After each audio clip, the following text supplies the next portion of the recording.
నాగర్ కర్నూలు జిల్లాలో జరిగిన కుమ్మెర మల్లన్న జాతర సందర్భంగా రజకులపై జరిగిన దాడి ఘటన తీవ్ర ఘర్షణకు దారితీసింది. ఈ దాడిలో 2 నెలల చిన్నారి పాప ప్రాణాలు కోల్పోవడం మరింత కలకలం రేపింది. ఈ ఘటనకు బాధ్యులైన వారిని వెంటనే అరెస్ట్ చేసి కఠినంగా శిక్షించాలని డిమాండ్ చేస్తూ బెజ్జంకి మండల కేంద్రంలో అంబేద్కర్ చౌరస్తా వద్ద వివిధ రాజకీయ పార్టీల నాయకులు కలిసి బెజ్జంకి మండల రజక సంఘం ఆధ్వర్యంలో నిరసన కార్యక్రమం నిర్వహించారు.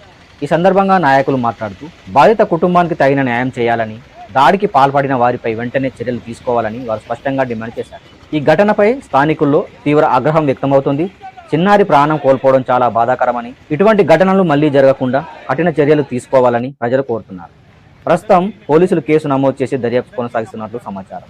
నాగర్ కర్నూలు జిల్లాలో ఒక మల్లన్న దేవస్థానంలో రజకులు దర్శనానికై వెళ్తుండగా ఒక మహిళని చూడకుండా 2 నెలల చిన్నారి పాపాన్ని కూడా చూడకుండా ఒక రెడ్డి సర్పంచ్ అయినటువంటి అక్కడి స్థానిక సర్పంచ్ ఆ మహిళలపై దాడి చేసి ఆ చిన్నారి పాపాన్ని చూడకుండా 2 నెలల పసికందు అని చూడకుండా కూడా ఆమెపై కూడా దాడి చేసినటువంటి సంఘటనలో పాపం అభంశుకం తెలియని చిన్నారి పాప మృతి చెందడం బాగా ఈ మన సభ్య సమాజానికే సిగ్గుచేటు.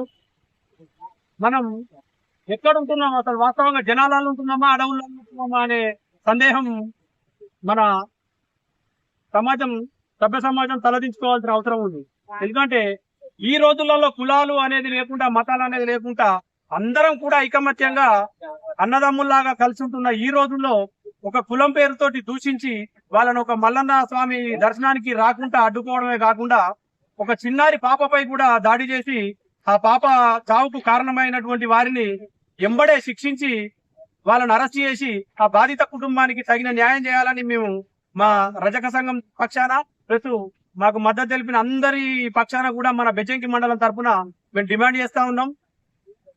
మనందరికీ తెలిసిన విషయమే, శాఖలోళ్ళు అంటేనే దాదాపుగా అన్ని గుడులలో గాని శుభకార్యాలలో గాని శాఖలోళ్ళు లేని పని నడవది.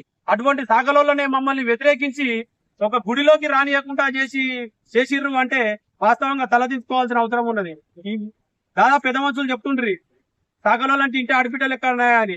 అటువంటి ఒక ఆడ కూతురు అని చూడకుండా కూడా చిన్న పాపాన్ని కూడా చూడకుండా ఆ పాప మీద దౌర్జన్యం చేసి ఆ పాప చావుకు కారణమైనటువంటి వారిని ఎంబడే శిక్షించి బాధిత కుటుంబానికి న్యాయం చేయాలని మేము డిమాండ్ చేస్తాం.